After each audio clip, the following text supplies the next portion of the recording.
안녕하세요. 반갑습니다. 맘 편하게 읽는 한국사의 아랑입니다. 네, 이번 시간은 잠시만요. 아니, 마이크가. 이번 시간은 대구, 경북, 그리고 부울경, 부산, 울산, 경남 이렇게 해서 경상도를 한번 여행을 한번 해보도록 하겠습니다. 어, 저는 뭐 이제 전라도 사람인 거 다 아시죠? 이제 그래서 경상도를 많이 못 가봤습니다. 제가 가본 곳만 이야기를 한번 해보자면 뭐 부산, 대구, 또 경산, 경북대가 경산에 있나?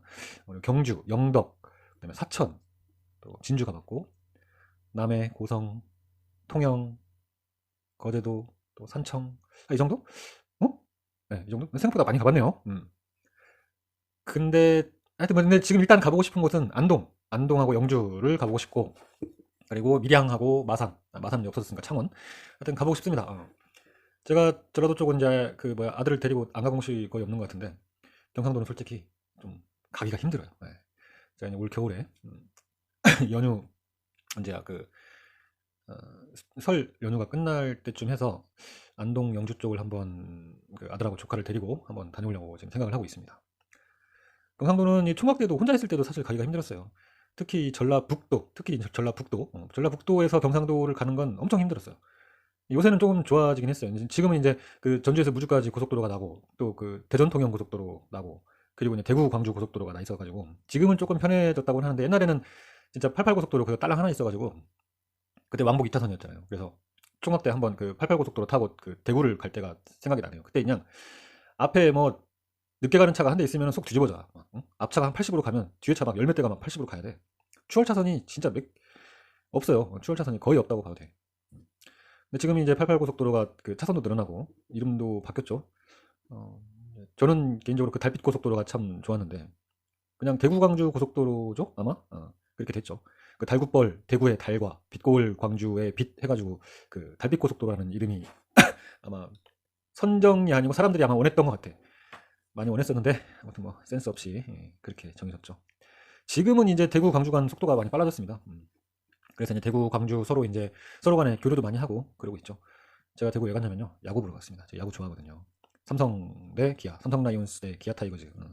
근데 그때가 하필 또 그 삼성의 그 왕조 시절이었어요. 삼성 왕조. 삼성이 한참 막 우승 많이 할 때. 그때 제가 이제 대구에 야구를 보러 갔습니다. 끝나고 똥집골목 가서 똥집도 먹고 그랬습니다. 부산은 여행 많이 갔죠. 부산은 많이 갔죠. 그리고 제가 부산대학교에서 1년간 공부를 한 적이 있어가지고 부산 생활을 1년 동안 했습니다. 근데 인간적으로 부산대는 경사가 너무 심해. 기숙사에서 그 수업 받으러 가기가 너무 싫어. 오르막길이야. 너무 오르막길이야. 그리고 수업 간에 그 이동하는 것도 너무 싫어. 그래서 제가 수업을 안 받고 자주 그 후문 그 샛길로 세가지고 당구장에 자주 갔습니다. 제가 지금 당구를 3구 250 치는데 제가 부산에 처음 갈 때만 해도 4구로 50 치는 수준이었거든요. 근데 부산에서 돌아올 때 제가 3구 150으로 올려가지고 고향에 돌아갔습니다. 저의 그 당구 고향이 부산이에요. 생일 때 당구장 사장님이 막 술도 사주고 그랬습니다. 그리고 같이 갔던 그 선후배들이 어디더라? 그 부산 가까 온천장? 온천장 맞나? 거기 나이트 거기도 놀러 가고 서면 가서 옷도 사고 뭐 아무튼 뭐 그런 기억이 나네요. 벌써 20년이 넘었네요. 아우 징그러 그냥. 아무튼 옛날 이야기 하면 또 한도 끝도 없으니까 대구 경북부터 시작을 해보도록 하겠습니다. 대구부터 한번 가볼까요? 제가 좀 전에 이야기했듯이 대구를 옛날에 달굿벌이라고 했습니다. 달구 이랬어요. 그래서 여러분들이 대구 지역 문제가 나왔는데 만약 거기에 달로 시작하는 뭐가 다 막 나와. 응? 그럼 이제 대구를 안 가봤어도 의심을 한번 해봐야 돼요. 대구를 달굿벌이라 했고 대구에도 달서구도 있고 또 뭐지 달성군도 있어요. 달성군, 달성공원도 있죠. 그래서 대구에는 그 달구라는 명칭을 가진 수많은 가게들이 많이 있습니다. 달로 시작을 해야 돼. 뭐 유달산에 달 들어갔다고 대구 아니야. 유달산은 목포에 있는 산입니다. 그럼 달로 시작을 해야 돼. 달성공원, 달굿벌, 달서구 이런 식으로 아셔야 돼요. 자, 그리고 대구에는 이제 산이 있죠. 팔공산이 있습니다. 팔공산. 광주에는 무등산이 있고 대전에는 계룡산이 있고 그리고 대구에는 팔공산이 있습니다. 바로 이 팔공산에 여러분들이 잘 아는 그 역사가 들어 있습니다. 우리 그 후삼국 통일 과정에서 전투 순서를 외워놓으면 사료 파악하기가 쉽다고 했었죠. 순서 문제 맞추기 쉽다고 했잖아요. 051, 051, 051, 051. 후삼국 통일 그 전투 3개. 공산 전투, 고참 전투, 일리천 전투. 순서대로 읽게 되죠. 그 공산 전투, 첫 번째 전투 공산 전투가 바로 대구예요. 고창은 안동이고, 일리천은 구미입니다. 구미. 공산이 이제 그 대구에 있는 산 공산이에요. 근데 이 공산 전투에서 왕건이 이제 그 후백제 결혼한테 패배를 하게 되죠. 그리고 그 당시에 그 왕건 밑에서 싸우던 그 유명한 장군 있죠. 신승겸 장군. 그 장군을 비롯한 뭐 8명의 그 훌륭한 장수들이 이 대구의 공산에서 전사를 했어요. 그래서 그 뒤부터 팔공산이라고 불리게 됩니다. 그러니까 우리가 그 고려 왕건이 후백제 결혼한 때 패한 후삼국 통일 과정의 첫 번째 전투, 공산 전투가 어디다? 대구다. 대구 어디? 팔공산의 공산이다. 이렇게 하시면 돼요. 그리고 다음으로 팔공산이 나온 김에 팔공산에 부인사라는 절이 있습니다. 부인사. 이 절이 자주 나오진 않아요. 근데 나오긴 나옵니다. 우리 그 고려 무신 정권에 몽고 2차 침입의 키워드 중에 하나로 초조대장경이 소실되었다라는 내용을 혹시 기억이 나십니까? 몽고 2차 침입 초조대장경 소실. 그 초조대장경이 어디에 있었냐면 바로 이 대구 팔공산 부인사라는 절에 있었어요. 그러니까 팔공산 부인사는 몽고 2차 침입 초조대장경 소실과 연관지어서 기억을 하시면 됩니다. 어렵죠? 그리고 이제 근대로 넘어오면 대구에 이제 유명한 거 하나 나오죠. 이건 무조건 나오죠. 국채보상운동. 서상돈, 김광재 등의 발의로 국채보상 기성회가 대구에서 만들어졌고, 그리고 그 국채보상운동이 1907년에 시작이 되죠. 1907년이면 언제야? 막 나라가 망해가고 있을 때죠. 1905년에 을사늑약으로 외교권 뺏기고 막 큰일 나게 생겼어요. 그러니까 아이고 이거 나라에 빚이 너무 많아가지고 그런 거야. 우리가 빚을 한번 갚아보자. 그래서 대구에서 국채 우리 기침이 많이 나오는데 국채보상운동이 시작됩니다. 우리 뭐 국채보상운동 또 비슷한 거 뭐 있죠. 현대에 오면 IMF 금모으기 운동이 있죠. 그러니까 우리나라 사람들이 어떤 뭐 DNA가 좀 있는 것 같아요. 일단 저는 대한민국 사람들이 기본적으로 애국심이라는 게 있습니다. 그리고 애민정신이 있어요. 애민정신. 또 그 약자에 대한 그런 뭐라고 해요, 자비심, 그런 것들도 대부분 가지고 있는 것 같아요. 우리나라 사람들 기본적으로 그런 성향이 있어요. 그래서 특히 또 나라의 어려움을 국민들 개개인이 손해를 보면서까지 이런 나서는 행동이었잖아요. 국제보상운동도 그렇고 IMF 금모으기 운동도 그렇고. 사실 이런 행동들은 서양에서는 찾아보기 힘든 일이잖아요. 아무튼 그 어려운 일을 어디서 시작했다? 대구에서 시작을 했다. 대구 분들 지금 뭐 어깨 피셔도 됩니다. 지금이 어깨를 필 때요. 막 대구 아닌겨? 막 대구 아닙니까? 대구 사투리 맞나? 대구 사투리인지 부산 사투리인지 모르고 그냥 막 쓰는 거예요. 그래서 대구에 국채보상운동 기념공원도 있고 기념관도 있고 도로 이름이 국채보상로가 있을 겁니다. 그리고 이제 국채보상운동 기록물이 뭐죠? 유네스코 기록유산이다. 이것도 꼭 기억을 하셔야 돼요. 그리고 근대에서 우리가 하나 더 알아야 될 게 있습니다. 우리 그 1910년대 애국개몽단체 혹시 기억나신가요? 다 까먹었지? 다 까먹었지 벌써 뭐. 기억할 리가 없죠. 1910년대에는 무단통치 시절이었다. 그래서 비밀결사단체다. 여러 단체가 있지만 한눈에 나오는 건 독립의군부와 대한광복회 이 두 개만 제발 외워라 라고 제가 얘기를 했었죠. 1910년대 국내 독립운동단체는 독립의군부와 대한광복회 둘뿐이니까 어떻게든 외워라 그랬잖아요. 기억 안 나죠? 아무튼 이 중에서 대한광복회가 바로 대구에서 만들어집니다. 이때 대구 분들도 뭐 으쓱하셔도 됩니다. 독립의군부는 뭐야? 고종의 밀지를 받아 임병찬이 만들었고 총독부에 국권 발언 요구서 제출을 계획했다.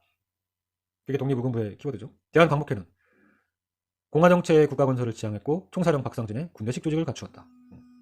그렇죠. 대한광복회는 원래 지금 그 풍기, 영주시 풍기읍 있죠. 그쪽에 원래 풍기광복단이 있었고 대구에는 박상진이 조선 국권 회복단을 만들어서 서로 활동을 하다가 이 두 개가 1915년에 합친 거예요. 그게 대한광복회입니다.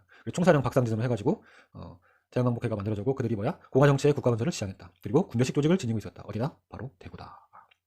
그리고 이제 마지막으로 현대로 오면 이건 뭐 최근에 했으니까 기억이 나실 거예요. 4.19 혁명의 시발점 전초전 고딩들이 먼저 시작했다. 대구 경복고 학생들이 228 민주화운동 그리고 대전고 학생들이 38 민주의거 이렇게 두 개 기억하셔야 된다고 했잖아요. 역시 대구에 228 민주화운동 탑도 있고 기념공원도 있고 그럽니다. 그러니까 3.15 부정선거 이전에 먼저 그 이승만 정권에 대항한 민주화운동이었다. 이렇게 이제 뭐 화면의 것들을 기억을 하시면서 대구를 끝내고 다른 경북 지역을 살펴보겠습니다. 그런데 이제 우리가 여기서 잠깐 멈추고 어차피 경상도를 하니까 지역감정에 대해 이야기를 잠깐만 하고 좀 넘어가 볼까요? 조금만 할게요. 저는 지역감정이 없는 사람이라고 누차 이야기를 했었죠. 제가 군대 얘기를 몇 번 했었는데 제가 군대 갔더니 또라이가 기억이 나는 또라이가 4명 있었습니다. 제 사수였던 사람이 충북 제천 사람이었고 그 내무반의 그 말년 고참 중에 대구 사람이 하나 있었고 또 전남 장흥 사람이 하나 있었습니다. 그리고 저를 가장 괴롭혔던 그 작전장교는 경기도 사람이었어요. 그때 느꼈죠. 대한민국은 참 넓고 또라이도 많다. 그리고 그 지역에 또라이가 많은 게 아니라 어딜 가든 또라이들이 있다. 물론 또라이가 아닌 평범하고 착한 사람들이 대부분이고 넘쳐납니다. 그래서 뭐 어디 지역을 가지고 막 폄하하고 이런 것들은 굉장히 잘못된 거예요. 사실 이 지역 감정이라는 거는 어른들이 만든 거잖아요. 우리 기성세대들이 또 기성 정치인들이 투표에 더 많은 표를 얻기 위해서 만들어낸 감정입니다. 우리 역사 공부해갖고 다 알잖아요. 그걸 우리 젊은 친구들이 그대로 뭐 답습할 필요는 없잖아요. 그죠? 그리고 또 요새 이제 대통령 선거철이니까 사실 경상도하고 전라도하고 지역 감정으로 만약에 진짜 지역 감정만으로 나눠져 갖고 선거를 한다? 그러면은 이제 경상도 지역이 이길 수밖에 없습니다. 이 인구수 자체가 넘사벽이에요. 비교조차 안 됩니다. 전라, 남도, 북도, 광주, 광역시, 전라도를 다 합쳐봐야 대구, 경북 인구에 비슷비슷해져요. 겨우겨우 간당간당 비슷해집니다. 부산, 경남, 울산은 빼고 부울경만 770만 명이에요. 거의 800만 명 가까이 됩니다. 그러니까 770만 명 정도의 차이가 나요. 전라도와 경상도의 차이가. 그냥 인구수만 차이 봤을 때. 뭐 유권자 수는 잘 모르겠지만.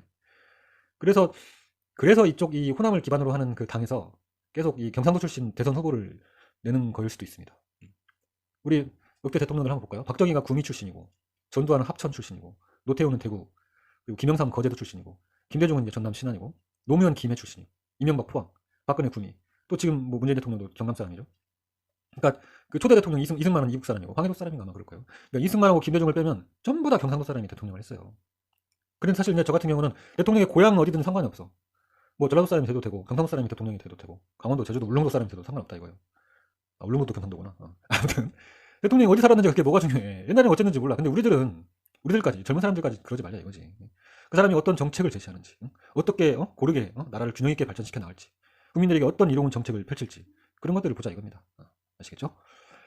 아무튼 뭐 결론은 지역 감정 가지지 말고, 그리고 저는 경상도를 좋아하니까 자주 놀러 가겠다, 그런 얘기를 하려고 했는데 괜히 했습니다. 시간이 없어요. 가봅시다. 경주 가볼게요. 경주는 유명하죠. 유명하죠. 대구는 달굿벌이고 경주는 뭐예요? 설화벌. 많이 들어봤죠? 설화벌이지, 설화벌.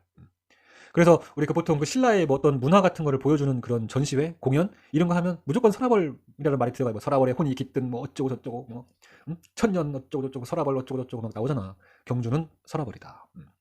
그래서 설화벌 또는 사로국, 이름 비슷하죠? 설화벌, 사로국 나오면 경주예요. 옛날 경주 이름이야, 사로국이. 또 경주에 다른 이름 뭐가 있어? 계림이에요. 계림. 여의계, 계림. 우리 그 신라 공부하면서 박씨, 석씨, 김씨, 박석, 김씨가 돌아가면서 왕을 했다. 기억나죠? 그 중에 김씨, 경주 김씨의 시조가 바로 김알지입니다. 김알지도 그 박격거세처럼 신화가 있죠. 어떤 숲에서 그 막 닭 울음소리가 들려가지고 가봤더니 거기서 막 하얀 닭이 울고 있어. 그리고 그 옆에서 황금 그 상자, 황금 괴짝이 막 반짝반짝 빛나고 있어. 그래서 이제 거기를 열어봤더니 아기가 있어. 그 아기가 바로 경주 김씨의 시조 김알지입니다. 김알지. 그래서 닭이 울던 숲, 그래서 계림이에요. 지금 경주시 교동에 계림이 있습니다. 그래서 경주 김씨들은 경주 놀러 가면 계림이 꼭 들리셔가지고 뭐 닭 울음소리가 들리는지 한번 듣고 오시고, 안 들리면 뭐 소리 내든가 말든가. 아무튼 신라는 설화벌, 사로국, 계림이다. 이것만 알고 있어도 사료 파악할 때 도움이 엄청 많이 됩니다. 아셨죠? 경주는 설화벌, 사로국, 계림. 경주는 곧 신라다. 아셨죠? 제가 예전에 충청도 할 때 그 충남 부여가 제가 도시 전체가 유적지라고 했잖아요. 경주도 마찬가지입니다. 경주도 뭐 한지 건너 유적지가 깔렸어요. 아파트 공사할 때 막 바닥에 막 나온다잖아, 유적지가. 너무 많아가지고 다 다룰 수도 없습니다, 경주는. 그래서 제가 한능검 선택지에 자주 나온 것만 추렸어요. 처음 볼게. 일단 김유신묘 다 알죠? 고대사 그 문화문제 선택지에 이런 선택지가 자주 나옵니다. 무덤의 둘레돌에 12지 신상을 새겼다. 이런 선택지가 생각보다 자주 나와요, 문화문제에. 그게 바로 김유신묘의 대표적 특징입니다. 그럼 뭐예요? 신라거죠, 신라거. 경주에 김유신묘가 있고 그 특징은 뭐다? 무덤의 둘레돌에 12지 신상을 새겼다. 12지가 뭐예요? 자축인묘, 진사오미, 신유술에. 그 12동물들을 새겨놨다. 뭐 그 얘기입니다. 그리고 다음 잘 나오는 게 천마총 무덤이죠. 신라의 대표적인 무덤 양식이 뭐예요? 돌무지 덧널 무덤. 천마총이 돌무지 덧널 무덤이에요. 그러니까 여러분이 만약에 한능검에 돌무지 덧널 무덤이라는 단어가 보이죠? 이거는 무조건 신라예요. 뭐 볼 것도 없어요. 신라의 대표 무덤은 뭐야? 돌무지 덧널 무덤. 근데 막 백제 사료의 선택지로 돌무지 덧널 무덤이 나온다? 그럼 무조건 오답이에요. 돌무지 덧널 무덤은 무조건 신라다. 그렇게 기억을 하시고, 천마총이 있고, 거기서 천마총에서 발견된 게 바로 천마도가 있죠. 천마도. 제가 삼국 그 문화 설명하면서 아마 이야기했던 것 같아요. 천마도 벽화가 아닙니다. 천마도는 말 등에다 걷는 그 장구예요, 장구. 그러니까 옛날 그 말들 보면은 뒤에 그 말 앉는 곳 있고 그 말 배를 이렇게 가리잖아요. 말 배가 무슨 천 같은 걸로 가려지고 그러잖아요. 그걸 장리라고 하는데 거기에 그려져 있는 게 바로 이 천마총에서 나온 천마도예요. 그렇게 알고 계시면 되고, 다음으로 이제 선덕여왕 때 뭐 만들어본 증거 첨성대, 이건 뭐 다 알고 있는 거니까 패스하고, 그리고 이제 지도에 아마 황룡사 터가 이제 등장을 할 겁니다. 경주 관광지도 보면은 황룡사 터가 나와요. 황룡사도 우리 기억나죠? 황룡사라는 절은 언제 만들었어? 진흥왕 때 만들었고, 황룡사 구축목탑은 선덕여왕 때 누가 건의했어? 짜장이 건의했지. 승려 짜장이 건의해서 만들었다. 그리고 그 황룡사 구축목탑이 언제 소실되지? 몽골 3차 침입 때 소실이 되죠. 아까 했죠. 몽골 2차 침입 때는 대구 팔공산 부인사에 있던 초조대장경이 소실되었고, 3차 침입 때는 경주 황룡사에 있던 구축목탑이 소실된다. 그 얘기는 뭐야? 어느 날 이 몽골놈의 시끼들이 경상도 대구 경주까지 쳐들어와가지고 개 난리를 폈다. 그걸 알 수 있는 거죠. 그쵸? 2차 때 대구 803 부인사에 있던 대장경이 소실되고 3차 때 경주 황룡사 구축목탑을 부서뜨렸으니까 이 나쁜 이 몽골놈들이. 응?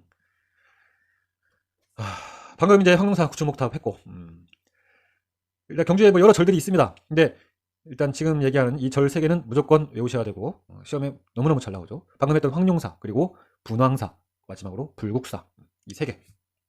분황사는 뭐가 유명하죠? 분황사 모전석탑. 제가 더럽게 못생긴 탑이라고 했었죠. 신라 석탑 중에서 가장 오래된 탑 분황사 모전석탑. 저 국민학교 때 그 쓰레기 소각로가 이렇게 생겼다고 제가 얘기했었죠. 볼수록 닮았어. 분황사 모전석탑은 어디에 있다? 경주에 있다. 어디에? 분황사 터에 있다.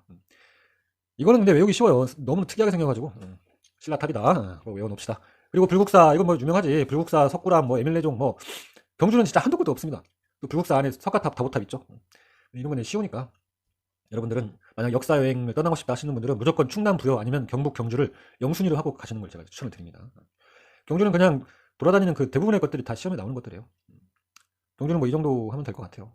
석굴암 이런 거 다 알잖아요. 그리고 불국사 3층 석탑이 석가탑입니다. 그리고 석가탑에서 뭐가 발견되지? 가장 오래된 목판 인쇄물 무구정광 대다란이경이 나왔죠. 이것도 뭐 같이 묶어서 알아두시면 됩니다. 경주를 끝내고 경북 안동으로 넘어가겠습니다. 저 이거 2월 초에 갈 거예요. 안동 갈 겁니다. 가고 싶어 미쳐버리겠어. 안동도 시험에 정말 자주 나옵니다.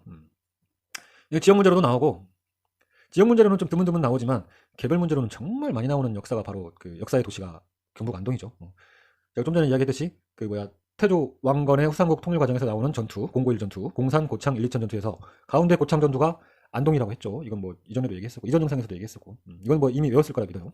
일단 고창 전투는 어디다? 안동이다. 그리고 이제 안동의 2개의 서원을 한번 기억해 봅시다. 서원. 유네스코 세계유산 서원 9곳 중에서 2곳이 안동에 있습니다. 일단 유명한 서원 있죠. 안동 도산서원. 제가 이론 영상에서 태계 이황 어떻게 외우라고 했죠? 안동 황도 풍성 예안. 안동 황도 풍성 예안 이렇게 외우라고 했죠. 태계 이황은 안동 황도 풍성 예안이야. 이황은 안동과 관련이 깊죠. 안동에 도산면도 있고요. 예안면도 있어요. 도산면에 도산서원이 있습니다. 이황을 배양하고 있어요. 또 황도 이황은 황도야. 성악 10도 군주가 가야 할 길 그림으로 나타낸 성악 10도 황도. 그리고 뒤에 예안면이 있습니다. 예안 지역의 그 향약 예안 향약을 시행한 게 바로 이황이에요. 선택적으로 자주 나옵니다. 그러니까 안동은 도산서원 그리고 예안 향약 둘 다 퇴계 이황과 관련이 있다. 기억을 한번 꼭 해봅시다. 그리고 서원이 하나 더 있습니다. 병산서원이라고 있어요. 병산서원. 저는 이 병산서원을 예전에 어떤 그 예능 프로에서 봤는데 여기 너무 가고 싶더라고요. 그 입구인가요? 입구 쪽인가 그 누각이 2층으로 된 누각이 있는데 거기 너무 올라가 보고 싶어. 다른 누각들보다 굉장히 크고 하여튼 되게 멋있었던 것 같아요. 아무튼 여기는 유성룡을 배양하고 있습니다. 유성룡. 남인의 대빵이었던 유성룡을 배양한 병산서원도 경북 안동에 있다. 기억을 해봅시다. 도산서원, 병산서원. 다음으로 이제 문화 문제로 나오는 것도 한 3가지만 한번 기억을 해볼까요? 탑 하나, 불상 하나, 절 하나. 뭐 이렇게 3개만 한번 기억을 해보죠. 탑은 신세동 법흥사지 7층 전탑. 이것도 의외로 자주 등장하는 탑입니다. 이거 8세기 통일신라 탑이에요. 생각보다 탑 문제 보기 선택지로 굉장히 자주 등장합니다. 주인공으로는 많이 안 나오는데 보기 선택지로 굉장히 자주 나와요. 안동에 신세동 법흥사지 7층 전탑 통일신라 탑이 있다. 그리고 이제 불상 중에 자주 나오는 불상은 안동에 있는 그 이천동 석불입니다. 고려불상. 보신 적 있으시죠? 선택지에서 큰 돌덩이인가 하여튼 절벽 위에다가 대가리 머리만 올려놨잖아요. 이거 누가 봐도 고려불상이잖아요. 그렇죠? 이게 뭐냐? 안동, 이천동, 석불 그리고 어디다? 고려불상이다.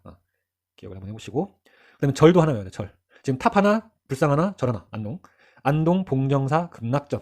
기억을 하시면 돼요. 이거 고려절이고요. 주심포 양식. 가장 오래된 목조 건축물. 안동 봉정사 극락전. 고려절이고 주심포 양식이고 가장 오래된 목조 건축이다. 힘드시죠?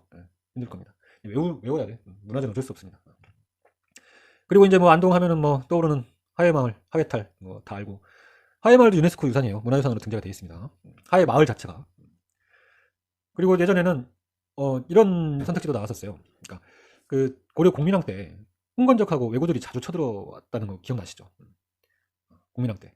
그래서 한때 그 홍건적들이 개경까지 쳐들어와가지고 공민왕하고 노국대장공주, 공민왕 각시 그 2사람이 안동까지 피난을 옵니다.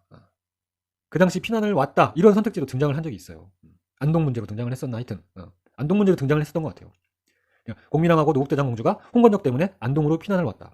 그래서 여러분 우리 그 무형문화 중에서 안동 노다리 밟기라는 게 있습니다. 노다리 밟기. 안동 노다리 밟기. 이게 유래가 뭐냐면 그때 피난 왔을 당시에 강을 건너나 하여튼 물을 건너는데 그 왕비 노국대장공주가 물에 젖으면 안 되잖아. 물을 건너기가 힘드니까 그래서 안동에 그 살던 아줌마들이 딱 이렇게 다리를 만들어준 거예요. 그래서 그걸 아줌마들을 밟고 개울인지 하여튼 강인지를 건넜어. 그래서 그 안동 노다리 밟기의 유래가 바로 이 국민왕 노국대장 공주가 홍원적을 피해 안동으로 피난을 왔다. 이 두 관계를 기억을 하면 좋겠습니다. 이거 나온 노다리 밟기가 뭐 거의 나올 확률은 적지만 아무튼 이런 유래가 있다. 국민왕 때 홍건적의 그 침입을 피해서 안동까지 피난을 왔다. 기억을 해보시고요. 안동 할 거 많네요. 그리고 이제 마지막으로 임청각을 보시겠습니다. 임청각은 개별 문제로 최근에 등장한 적이 있어요. 근대 인물 중에 이상룡이라는 분이 있습니다. 이상룡, 석주 이상룡. 사료에서 이상룡을 파악할 때는 임시정부 초대 국무력 또는 서간도 경학사 설립 이 정도로 파악을 하실 수 있을 거예요. 그 이상룡의 생가가 바로 안동에 있는 임청각이라고 하는 엄청난 기와집인데 일본 놈들이 우리 이상룡은 독립운동의 큰 스승님이니까 그래서 일본이 철도를 만들면서 일부러 임청각 쪽으로 그 선로를 바꿔서 철로를 만듭니다. 그래서 임청각 일부가 허물어져요. 임청각 뭐 행당채랑 몇몇 건물들이 허물어지고 거기다 기찻길을 냅니다. 일본 놈들이. 그래서 임청각 사진을 보면 진짜 바로 코앞에 기찻길이 있는 걸 볼 수 있어요. 임청각이 누구랑 관련이 있다? 바로 석주 이상룡 선생과 연관이 있다. 이상룡은 임시정부 초대 국무령이고 서간도에 경학사를 설립했다. 이렇게 알고 계시면 됩니다. 그리고 여러분 이육사도 아시죠? 이육사 시인, 저항시인 이육사, 의열단 단원이기도 했던 이육사의 고향도 안동입니다. 그래서 안동에 이육사 문학관도 있고 그럽니다. 그러니까 이육사, 이상룡 모두 안동 출신이다. 아이고 뭐 아파. 이제 안동을 마치고 안동 바로 이 동네인 영주로 가보겠습니다. 영주에 풍기읍이 있다고 했죠. 영주 그럼 뭐겠어? 풍기군수 주세붕 나와야지. 풍기군수 주세붕 최초의 서원 백운동 서원 기억을 해야 되겠죠. 백운동 서원은 중종 때예요. 그리고 훗날 이제 명종 때 풍기군수가 누구로 바뀌지? 이황으로 바뀝니다. 그리고 백운동 서원이 어떻게 돼? 임금으로부터 액자를 하사받아. 이것도 너무 많이 했죠. 그래서 사익서원이 되잖아. 그리고 이름이 뭘로 바뀌어? 소수서원으로 바뀌어. 소수서원. 그래서 영주는 소수서원을 꼭 기억을 하셔야 돼요. 2월달에 꼭 갈 거야. 소수서원, 도산서원, 병산서원 다 갈 거야. 우리 아들하고 조카는 싫어하겠죠. 어쩌겠어. 따라다녀야지 뭐. 그리고 이제 하나 더 보자면 잘 나오는 절이 하나 있죠. 영주 부석사 무량수전 배을림 기둥에 기대에 서서 무량수전은 배을림 기둥이다. 그리고 부석사 누가 만들었죠? 이걸 기억하실까요? 신라승려 의상이 만들었죠. 의상이 절을 무지하게 많이 지었다고 했잖아요. 강원도 저기 양양에 낙산사도 의상이 만들었고 또 지금 하고 있는 영주 부석사 또 부산의 범어사 뭐 갑사 하여튼 절들을 많이 지었습니다. 영주 부석사의 무량수전 배을림 기둥 그리고 신라 의상이 지었다. 기억을 하고 다음으로 넘어가도록 하겠습니다. 다음은 울릉도 독도 가볼까요? 울릉도 독도. 경북 울릉군이죠. 울릉군. 제가 이제 울릉도 독도는 뭐 이론 영상 하면서도 많이 나왔으니까 이건 그냥 간단하게 읽고 넘어가도록 할게요. 신라 지증왕 때 이사부 장군이 우상국을 복속했다. 아유 목 아파. 큰일 났네. 우상국이 어디죠? 울릉도. 울릉도 독도. 그리고 세종실록 지리지에는 이런 말이 나옵니다. 독도와 무릉은 거리가 멀지 않아 맑은 날 볼 수 있다. 무릉이 어디야? 울릉도예요. 그러니까 울릉도도 우리 땅이고 독도도 우리 땅이다. 조선 숙종 때는 안용복이 일본 어부를 쫓아내고 우리 땅인 걸 확인했죠. 그때가 17세기였죠. 그리고 18세기에는 동국문헌 비고에도 나와 있습니다. 울릉도, 독도 모두 우상국의 땅이다. 우리 땅이다. 그리고 근대로 와서 대한제국 칙령 제41호에서 울릉도를 군으로 승격시키고 독도를 관할하게 했죠. 그런데 이 일제놈들의 새끼가 러일전쟁 중에 독도를 불법으로 편입했다. 1905년에. 넘어갑시다. 자, 울릉도 독도는 이렇게 끝내고 다음은 경북 상주로 가보겠습니다. 경북 상주. 우리 신라 하대의 난 4가지 외워야 되죠. 김원창, 장보고, 원종현호, 적고적. 김원창, 장보고, 원종현호, 적고적. 이 순서 외워놓으면 신라 하대 문제 많이 풀리죠. 그 중에서 원종 애노의 난이 어디서 일어났느냐? 사벌주라는 곳에서 일어납니다. 사벌주가 바로 상주예요. 사벌주가 상주입니다. 원종 애노의 난이 어디? 경북 상주다. 상주에 사벌국면이라는 행정구역이 있어요. 사발면 아니야. 사발면 큰 사발면 아니고 사벌국면이라고 있습니다. 상주, 사벌주, 원종 애노. 이렇게 외우시면 되고요. 아유 웃으면 안 되는데 계속 웃음이 나오네. 그러네. 그리고 후백제 견훤이 상주 출신입니다. 그리고 임진왜란 초기 전투 이일 장군의 상주 전투 기억나시죠? 상주 전투에서 패배하고 그 다음에 이제 충주 탄군대로 넘어가죠. 그 순서 기억을 하셔야 됩니다. 상주 끝. 상주 이 정도 하면 되고 그리고 이제 고령 갑시다. 고령은 뭐 무조건 이거 나오죠. 고령 지산동 고분. 고령 지산동 고분에서 뭐가 출토되었다.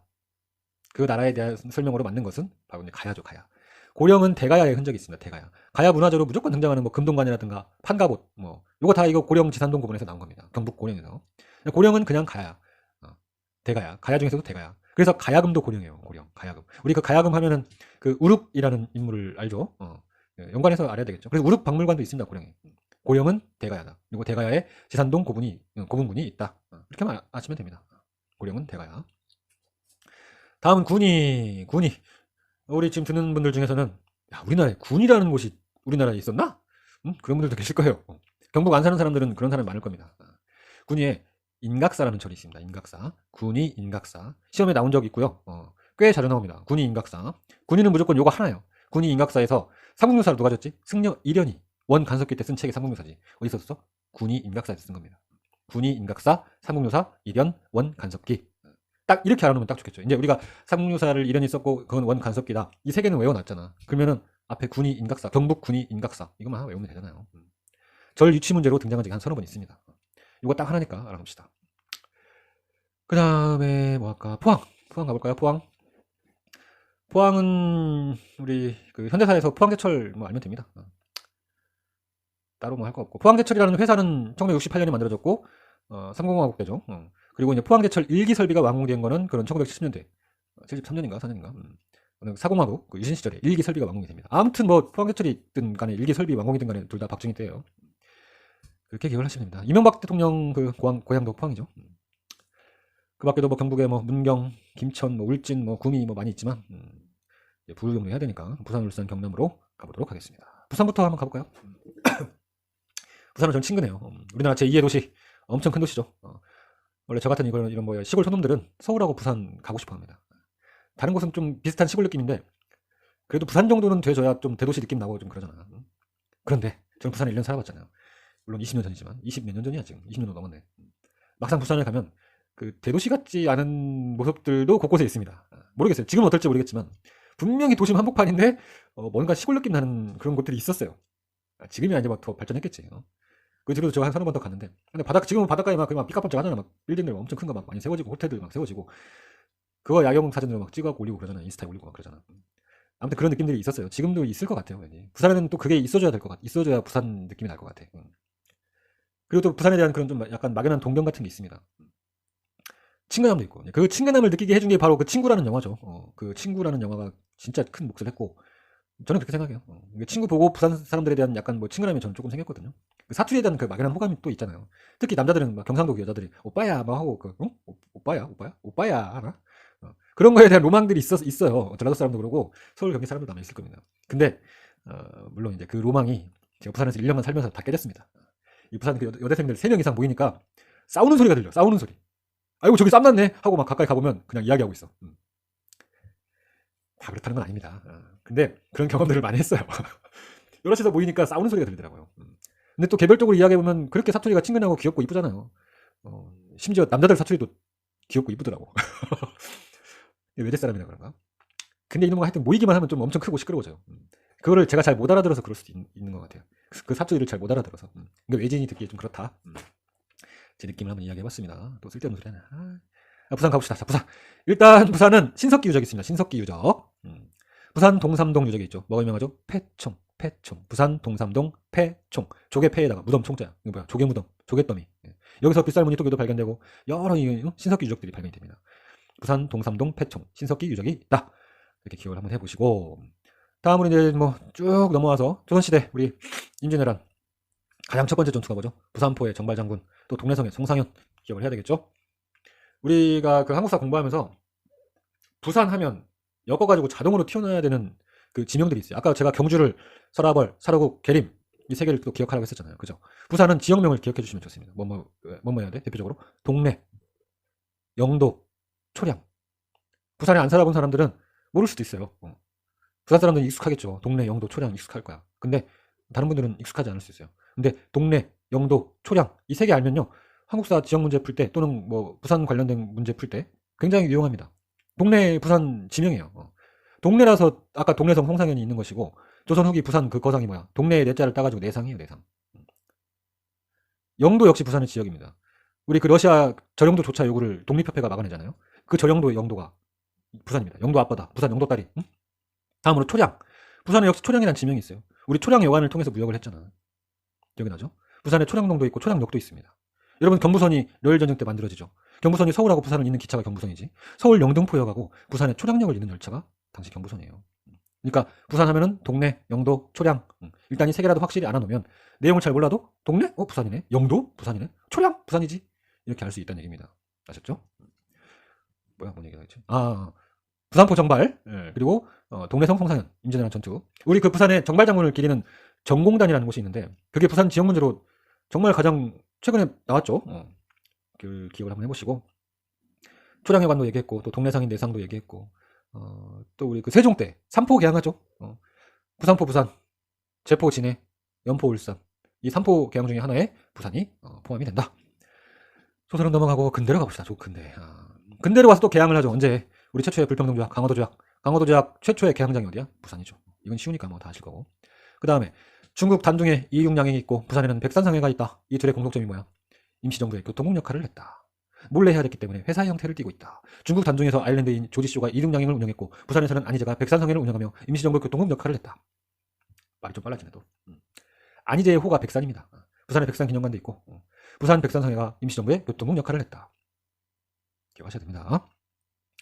그리고 부산에서도 의열단의 활동이 있었죠. 의열단 단원 박재혁이 부산경찰서에 폭탄을 던집니다. 그게 1920년이에요. 그래서 제가 작년인가 재작년에 부산경찰서 폭탄 던진 거 100주년이다라고 뭐 블로그에 썼었는데 그게 한참 뒤에 나오긴 했어요. 근데 한 서너 회 뒤에 나왔어요. 그게 나올 거라고 제가 막 찍어봤었는데 서너 회인가 다 5회 뒤인가에 나와가지고 좀 혼자 좀 민망했는데 나오긴 나왔습니다. 분명히. 박재혁 부산경찰서 의열단 이렇게 알면 돼요. 선택지에 그대로 나옵니다. 박재혁이 부산경찰서에 폭탄을 투척했다. 근데 사료는 의열단 사료가 나와. 다음으로 근대에서 또 볼 게 뭐가 있냐. 아까 러시아 그 부산 저령도 조차 요구 이야기했죠. 러시아가 부산의 저령도 조차를 요구했지만 독립협회가 그를 철회했다. 1898년에 그렇게 합니다.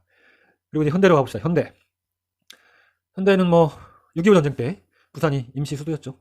전부 다 부산으로 피난을 갔습니다. 부산군이 막 쭉쭉 내려오니까 밀려 떠밀려가지고 부산까지 가게 된 겁니다.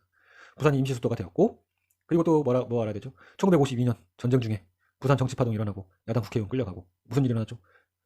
제1차 개헌, 발췌 개헌이 부산에서 땅땅땅 통과가 되죠. 부산 정치파동, 발췌 개헌은 어디다? 부산이다. 그리고 이제 마지막으로 볼 게 부마항쟁입니다. 부마항쟁은 가장 최근에 한 거니까 다 아시죠? 부산 마산 항쟁을 줄여서 부마항쟁이에요. 그러니까 1979년 박정희 유신체제가 끝나게 된 배경이죠. 우리 이 순서 알아야지.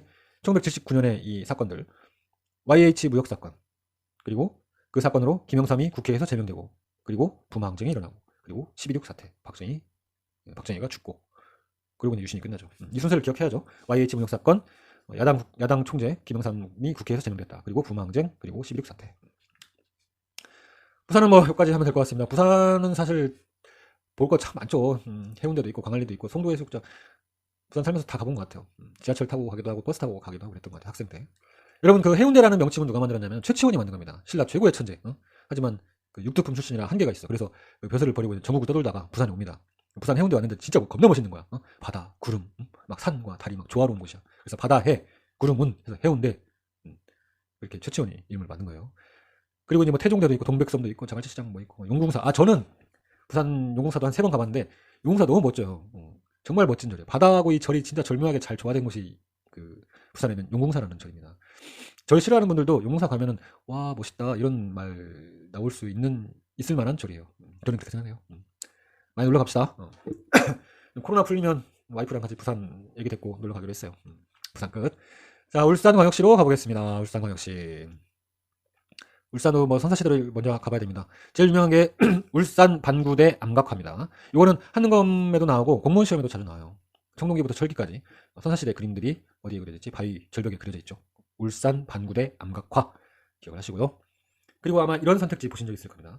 울산항 당항성이 무역항으로 번성하였다. 이게 어느 시대 선택지지? 울산항 당항성이 무역항으로 번성하였다. 통일신라 선택지입니다. 신라의 국제무역항이 울산항이었어요. 당항성은 지금 이제 경기도 평택항쯤 되고 울산항이 신라시대 무역항이었다. 기억을 한번 해봅시다. 그리고 여러분 그 국어 시간에 울산 하면은 그 처용가라고 들어본 적 있죠? 처용가, 향가인가 이게? 향가인가 뭔가 있을까요? 처용무 춤도 있고 그러죠. 무슨 이상한 탈 쓰고 막 춤추는 거 있잖아. 이 이야기 아마 들어본 적 있을 거예요.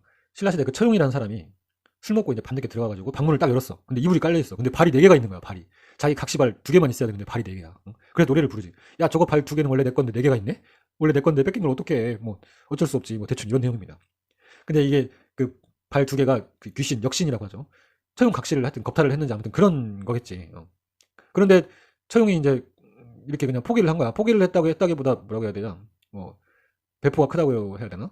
아무튼 거기에 대해 이 역신 귀신이 이제 감동을 먹고 뭐 마음을 잘 다스리는 처용을 보고 이제 감동을 먹었습니다. 그래서 처용한테 앞으로 당신 얼굴이 있는 곳에는 내가 절대 가지 않겠다. 그렇게 이야기를 하고 떠나죠. 그래서 사람들이 그 뒤로 이제 그 처용의 얼굴을 그려가지고 집에다 붙여놓으면 그 집에는 귀신이 들어오지 않는다. 뭐 그런 설화가 퍼졌어요.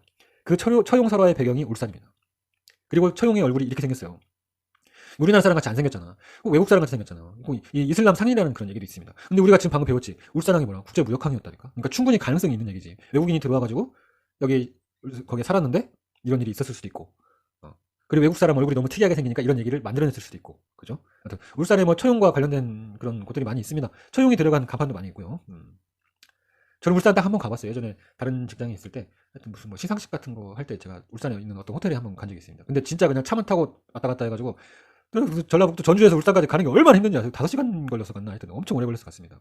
기억이 좋진 않아요. 그때 아마 역사 공부를 했으면 제가 여기를 아마 무조건 찾아갔을 겁니다. 저 혼자 가서 하룻밤 자고 왔는데 어디를 안 나갔던 것 같아요.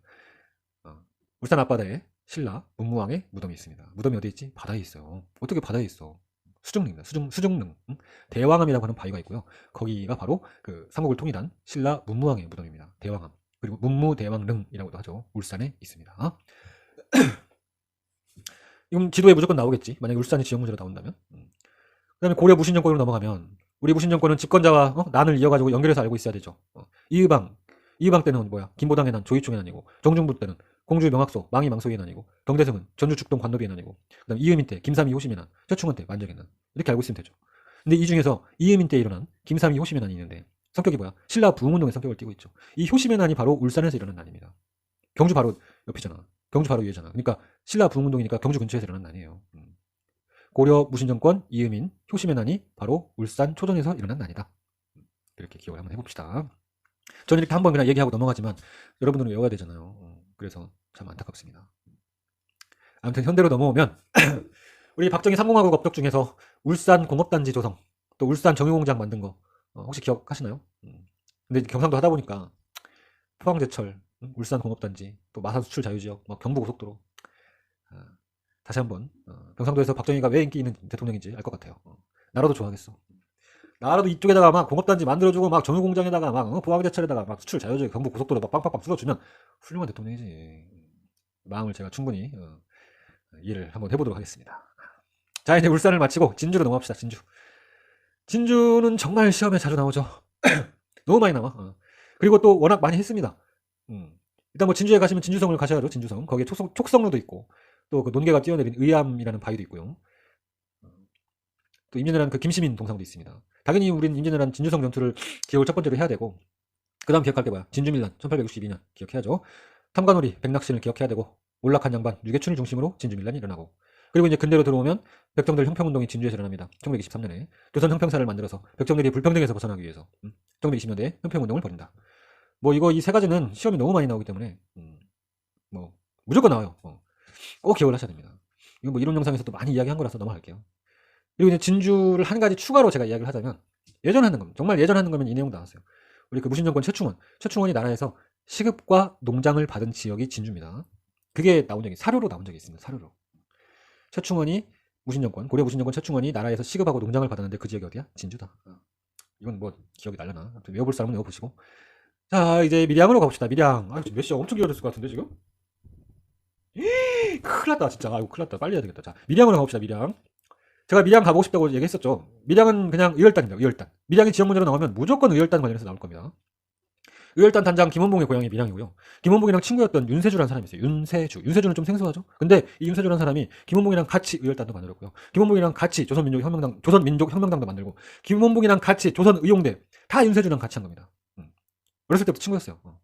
근데 윤세주는 해방 전에 죽었습니다. 1942년인가 죽었을 거예요.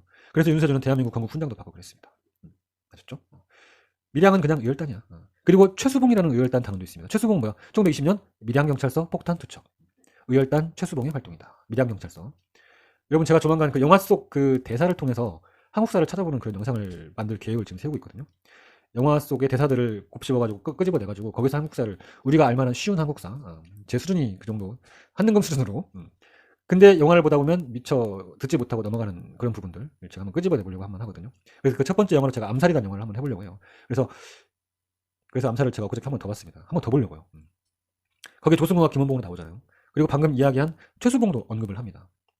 이거 언급한 거를 아마 아무도 못 듣고 지나가신 분들도 많을 거예요. 그 해방되고 나서 조승우가 이제 김구랑 같이 이제 술잔을 기울이면서 뭐 옛 그런 동지들을 기리는 장면이 아주 잠깐 등장을 해요. 1분도 안 되게 등장합니다. 그때 이 밀양경선에서 폭탄 투척했던 최수봉을 언급하는 장면이 나옵니다.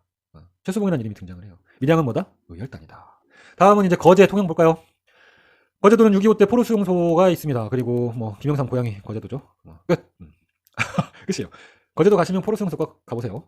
정말 꽤 큰 규모로 돼 있고 볼거리도 많고 사진 찍을 포인트도 많고 그렇습니다. 가봤습니다 저도. 그다음 통영. 통영은 이순신이야. 통영은 이순신. 한산도 대첩 통영 앞바다입니다. 그리고 우리 그 이순신 해전 임진왜란 옥사 당당 옥포 사천포 당포 당항포 있죠. 이 중에 당포가 통영이에요. 당항포는 고성이고. 이건 뭐 굳이 지형적으로 아마 나오진 않을 거예요. 그래도 해봤습니다. 거제도는 나오지. 거제도는 포로 수용소 나옵니다. 다음은 이제 합천과 김해를 볼까요? 합천, 김해. 합천은 뭐겠어? 해인사, 팔만대장경. 이거 하나만 기억해도 되죠. 합천 해인사 장경판전이 그 유네스코 문화유산이고 해인사 대장경판은 기록유산입니다. 그러니까 합천 해인사 팔만대장경은 유네스코 유산이다. 이렇게 알아두시면 돼요. 그리고 전두환 고향이 합천입니다. 전두환 각시 이순자. 이순자가 합천이씨예요. 그리고 우리 와이프도 합천이십니다. 그래서 제가 맨날 너 이순자랑 무슨 관계냐고 제가 맨날 추궁을 하죠. 자, 이제 마지막으로 김해를 보고 경상도를 끝내도록 하겠습니다. 아까 경북에서 제가 고령치 산동 구분이 대가야였죠. 김해는 김해 대성동 구분이 나오죠. 그리고 금관가야죠. 금관가야가 먼저고 대가야가 나중이지. 그래서 금관가야에는 뭐가 있어? 가야의 시조가 있습니다. 가야의 시조. 가야의 시조가 누구야? 김수로. 김수로 왕. 가야의 시조 김수로 왕릉이 김해에 있습니다. 금관가야는 신라포 풍왕한테 망했고 대가야는 진흥왕한테 망했다. 까지 기억을 하면 좋겠죠. 김해는 가야. 그리고 가야 중에서도 금관가야. 그래서 김수로 왕릉이 있다. 자, 이렇게 경상도를 마치겠습니다. 아유, 너무 많이 길어졌네요. 사실 오늘 이제 말씀드린 곳 이외에도 뭐 거창이라든가 함양, 뭐 또 남해, 뭐 의령, 뭐 이런 거 가볼 곳들이 있습니다. 그리고 제가 그 한국의 서원들을 다 말씀을 안 드렸어요. 제가 지금 시험에 잘 나오는 또는 뭐 등장했던 좀 전에 했던 영주의 뭐 소수서원이라든가 안동의 도산 병산서원, 또 전라도에서 했죠 정읍의 무성서원, 또 논산의 도남서원 이렇게 5개만 말씀드렸는데 사실 나머지 서원들도 다 전라도 경상도에 다 흩어져 있습니다. 경상도에 더 많아요. 대구에 도동서원 있고 함양에 남계서원 있고 또 장성 전남 장성에 피람서원 있고 또 경주에 옥산서원 있는데 거기는 시험이 잘 안 나와요. 그래서 이야기를 안 했습니다. 잘 나오는 서원들 얘기를 한 거예요. 아무튼 유네스코 그러니까 뭐 검색창에다가 그냥 유네스코 등재된 한국의 서원 또는 그냥 한국의 서원 이렇게 검색하면 바로바로 막 나오니까 알아보시길 바랄게요. 오늘도 수고하셨고요. 다음에는 강원도, 제주도, 뭐 서울, 경기 이쪽으로 가보도록 하겠습니다. 57회 한금이 얼마 안 남았네요. 모두들 수고하셨고요. 혹시 그 보시는 분들 중에서 그 컴퓨터 그 동영상 녹화하는 뭐 좋은 프로그램이 있는지 알고 계신 분 있으면 알려주시고 혹시 뭐 무료 프로그램이나 저렴한 거면 더 좋겠습니다. 오랜 시간 동안 들어주셔서 감사하고 다음 영상에서 만나도록 하겠습니다. 수고하셨습니다. 안녕.